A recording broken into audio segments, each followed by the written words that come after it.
আমাকে থামাতে আসবেন না, আমাকে হুমকি দিতে আসবেন না। সমাবেশে মানুষ আসতেছে, মানুষ আরো বাড়বে, একসময় পঙ্গপালের মতন মানুষ আমাদের সমাবেশে যুক্ত হবে। গণ অধিকার পরিষদের কেন্দ্রীয় সাধারণ সম্পাদক রাশেদ খান দাবি করেছেন, ফেব্রুয়ারির নির্বাচন বানচাল করতে আওয়ামী লীগ সহ কিছু মহল প্রায় 50 জন প্রার্থীকে টার্গেট কিলিং এর পরিকল্পনা করছে। সোমবার ঝিনাইদহের গোয়ালপাড়া বাজারে পথসভায় তিনি বলেন, সব দলের প্রার্থীর নিরাপত্তা নিশ্চিত করা সরকারের দায়িত্ব।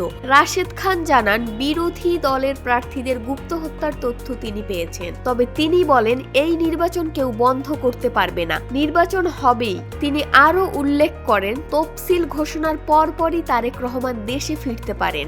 বুলেট প্রুফ গাড়ি কেনা প্রসঙ্গে তিনি বলেন, নিরাপত্তার জন্য এটি প্রয়োজনীয়। তারেক রহমান বা বিরোধী প্রার্থীদের উপর হামলা হলে এর দায় সরকারকেই নিতে হবে। পথসভায় বিপুল সংখ্যক নেতাকর্মী উপস্থিত ছিলেন।